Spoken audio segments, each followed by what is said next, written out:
D for mute बच्ची ने कुरान पाक जो है अपने हाथों से लिखा हुआ है। और लगभग हमारी पेरेंट्स से जब बात हुई, महविश आरिफ इस बच्ची का नाम है और इनके बाप का नाम आरिफ हुसैन मागरे है।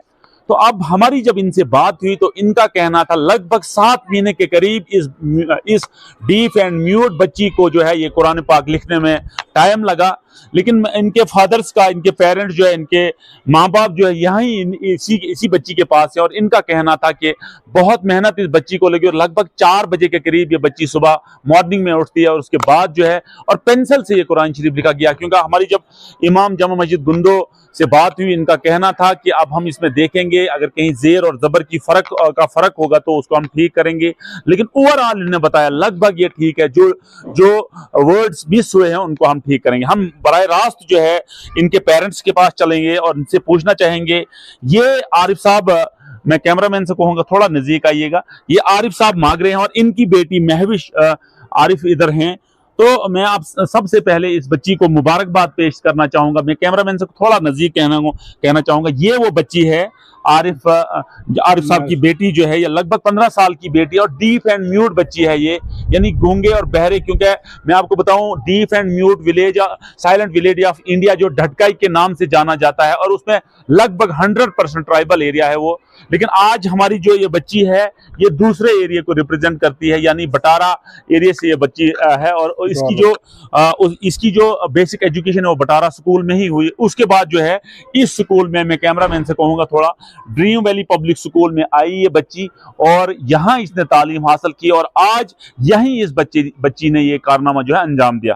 हमारे साथ इनके वालिद मोहतरम, इनकी मदर जो है वो भी यहीं है हमारे साथ। इनके वालिद मोहतरम आरिफ साहब मागरे हैं। आरिफ साहब, थोड़ा बताइए कितना टाइम आप इस बच्ची को लगा, क्योंकि डीफ एंड म्यूट यानी गूंगे और बहरे बच्चों का बड़ा मुश्किल होता है इस टाइप का कुरान शरीफ लिखना। और मैं समझता हूँ एक नॉर्मल जो इंसान होता है उसके लिए भी बड़ा मुश्किल होता है ये लिखना। लेकिन इस बच्ची ने जो है, हमारी बच्ची ने ये जो कारनामा अंजाम दिया। और आज तक मैं आपको बताऊं कि आज तक हम सिर्फ ये सुनते थे कि कश्मीर में किसी बच्ची ने कश्मीर में किसी बच्ची ने, यानी नॉर्मल बच्ची ने जो है कुरान शरीफ अपने हाथों से लिखा। या हम जम्मू में सुनते थे किसी बच्चे ने, किसी बेटी ने भगवत गीता जो है अपने हाथ से लिखा। लेकिन ये बच्ची जो है ये रूरल एरिया की बच्ची है, यानी गांव की बच्ची है। इसने जिस किस्म का यहाँ नमूना पेश किया है, ये वाकई सिर्फ डिस्ट्रिक्ट डोडा के नहीं बल्कि पूरे जम्मू कश्मीर के लिए एक प्राउड मोमेंट है कि एक डीफ एंड म्यूट बच्ची ने कुरान पाक जो है अपने हाथ से लिखा।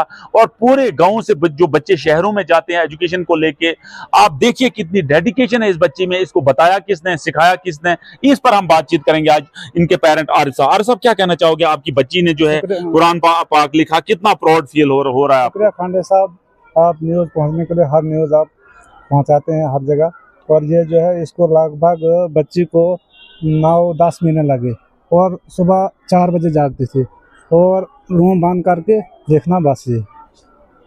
तो नमाज 5 वक्त पढ़ना, कुरान लिखना बड़ा मेहनत से इसने मतलब लगन से लिखा जी। तो आरिफ साहब, थोड़ा कुरान शरीफ दिखाइए, बच्ची को थोड़ा निकाल के थोड़ा दिखाइए। हम अपने व्यूवर्स को, नाजरीन को ये थोड़ा बताना चाहेंगे।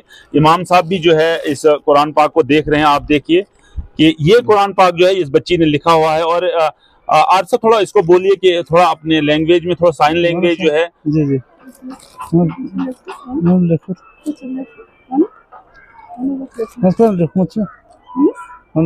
तो आपने लिखा है ये बच्चे? कितना टाइम लगा? बोलते नहीं। अच्छा, बोलते नहीं। हाँ, तो देखिए, मैं कैमरामैन से कहूंगा ये कुरान पाक है, ये इस बच्ची ने जो है अपने हाथ और पेंसिल से जो है, और कितना खूबसूरत जो है ये लिखा गया। आप देखने में बड़ी मेहनत से लिखा है। मैं इसके माँ बाप को, इसके माँ को, इसके जो इनके वालिद मोहतरम है, इनको मुबारकबाद पेश करना चाहूंगा कि इस प्राउड मोमेंट पे इनको मुबारकबाद देना चाहूंगा। क्यों ना हो, क्योंकि इस डीफ एंड म्यूट बच्ची ने जो अपने हाथों से कुरान पाक लिखा है। तो मैं अब इमाम साहब के पास आना चाहूंगा। इमाम साहब, आपने ये कुरान पाक देखा, क्या आपने बड़ा थारूली इसको देखा, कितना आपने पाया कि कितना ये ठीक है, कितना गलत? क्योंकि बच्ची है छोटी अब ये, इसमें लेकिन इस किस्म की डेडिकेशन होना, जो एक नॉर्मल बंदा, मतलब मैं आपको एक मिसाल दूंगा कि हम नॉर्मल हैं, हम ये कारनामा नहीं कर सकते, लेकिन एक बच्ची ने जो है ये करके दिखाया, तो कैसा आपको लगा? बिस्मिल्लाहिर्रहमानिर्रहीम। परवरदिगार आलम का लाख लाख शुक्र और एहसान है कि इस वक्त हम एक कलाम मुक़द्दस की एक अज़ीम शान किताब जो है उसको देखने चले जा रहे हैं। और इसको मैंने देखा खोल के, इस बच्ची ने जो ये तहरीर किया है, बड़े अच्छे अंदाज में तहरीर किया है, जैसे कि पढ़े लिखे हजरात जो हैं वो भी नहीं तहरीर कर सकते हैं, इतना अच्छा खूबसूरत लिखा है। आप देखें, इसको मैंने देखा, इसमें कहीं अगर शाद मत ज़ेर ज़बर में कुछ भी कोताही होगी इंशाल्लाह उसको हम देखेंगे और उसकी तस्हीह कर लेंगे इंशाल्लाह। और इस कलाम मुक़द्दस को लिखना, फरदौस साहब आप खुद ही जानते हैं कि हम कहीं सुनते थे दुनिया में कि कश्मीर के अंदर या जम्मू के अंदर या इंडिया के अंदर या किसी दुनिया में कोई बंदा लिखता था, और उस वक्त में जो अल्लाह के वली हुआ करते थे वो अपने हाथ से कलम से लिखा करते थे। लेकिन ये तो राबिया बसरी रज़ी अल्लाह ताला अन्हा बन के निकल रही हैं, अल्लाह इनको और तरक्की अता फरमाए। तो क्योंकि ये इनका एक कमाल है, अल्लाह ने इनको एक इल्म लुदनी अता फरमाया है जो किसी को मैसर नहीं हो सकता है। ये जिसको बोलते हैं इंग्लिश में गॉड गिफ्ट है, ये अल्लाह ताला ने इसको अता फरमाया है। अल्लाह ताला इसके वालिदैन को भी दराजात को बुलंद अता फरमाए और इस बच्ची को नजर बद से महफूज फरमाए। तो अल्लाह ताला इसको कामयाबी अता फरमाए। तो हम इनको बहुत बहुत मुबारकबाद पेश करते हैं, इनके पेरेंट्स को, इनके वालिदैन को, और खुसूसी तौर पर ये अजीत सिंह जी हैं और इनके स्टाफ जो हैं जो इन बच्चों पे बड़ी मेहनत कर रहे हैं। हमें बड़ी खुशी हुई, हमने देखा इसको अकेडमी को बड़े अच्छे सिस्टम से और बच्चे बड़े अच्छे अंदाज में ये प्रोवाइड कर रहे हैं तालीम को। इन बच्चों को जो तालीम देनी चाहिए, जो बच्चे को खुराक मिलनी चाहिए, यानी तालीम की डोज जो है अच्छी मिलनी चाहिए, वो ये दे रहे हैं। तो हमें लगता है कि ये अकेडमी जो हमारी इस वक्त है, जो अजीत जी चला रहे हैं, हमें लगता है कि ये हमारे डिस्ट्रिक्ट डोडा में नहीं, जम्मू कश्मीर में मुझे लगता है कि ये अच्छे नंबरों पे आगे जाने वाली एकेडमी है इंशाल्लाह। जिस तरीके से ये मेहनत कर रहे हैं इनका स्टाफ और ये खुद मेहनत कर रहे हैं, छोटे छोटे बच्चे मैंने देखा उनको कितनी सूझबूझ आ रही है। तो ये यहाँ मैंने और एक बात मैंने और यहाँ देखी कि देखें, ये कलाम मुक़द्दस लिखना, यहाँ दोनों तालीमें होती हैं, कुरान पाक की तालीम भी होती है और दुनियावी तालीम भी होती है, दीनी तालीम भी होती है, साथ साथ में बच्चों की तरबियत होती है जो कि बहुत ज़रूरी है। और खास करके मैंने यहाँ देखा कि जो बच्चियाँ हैं, बच्चियों के आजकल के इस माशरा के अंदर बहुत बड़ी मुश्किलातों का सामना करना पड़ता है। तो बच्चों को, ये बच्चियों को खास करके तरबियत देना और उनको तालीम देना कि उनको कैसे चलना है, वो कल की माएँ बनेंगी, कल की सास बनेंगी, उनको कैसे अपनी ज़िंदगी बसर करनी है, वो मुझे देख के बड़ी खुशी हुई।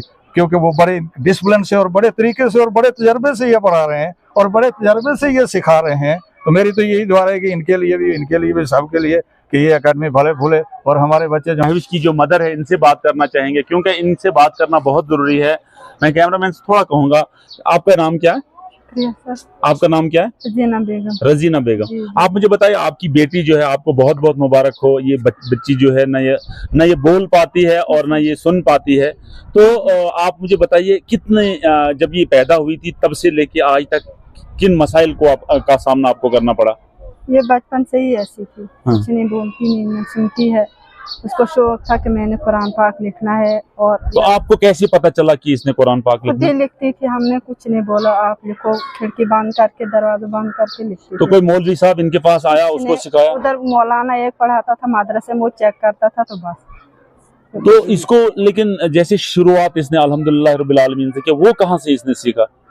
खुद ही दरवाजा, हमें भी नहीं उधर आने देती। जाओ आप, 4 बजे उठना, 12 बजे तक कभी लिखती थी, कभी 4 बजे उठकर नमाज 5 टाइम बोलती मैंने लिखा है। आप लेकिन किसी मौलाना साहब ने तो इसको बताया होगा कि ऐसे लिखना। खुद ही ये सुनती भी नहीं है, बात भी तो आप इससे कैसे बोलते थे? बस दरवाजा बंद करके हमें भी नहीं, जब इसको आपको कुछ कहना होता था तो आप कैसे, इसको साइन लैंग्वेज आपके पास था वो बताने का था? कुछ भी नहीं, खुद ही लिखा इसने, खुद ही सारा लिखा। हमने बोला था, मैं बोलती थी कभी कहाँ तक लिखा, बोलती जाओ अंदर बैठ। मैंने सीधे ऐसे हाथ से दिखाती थी, जाओ अंदर बैठो, अंदर बैठो। हाँ, मैंने खुद लिखना। अब शौक है कि मैं बात करूंगी, ऊपर अल्लाह से मांगती है कि मुझे अब जबान देगा तो मुझे, मैंने ये अब जबान से पढ़ना, हाथ से लिखा, अब जबान से पढ़ना। तो खाना खाने के लिए आप इसको कैसे पुकारते थे? ऐसे बोलती है, मम्मा, दादा, पापा। अच्छा, इतना तो बोल देती है।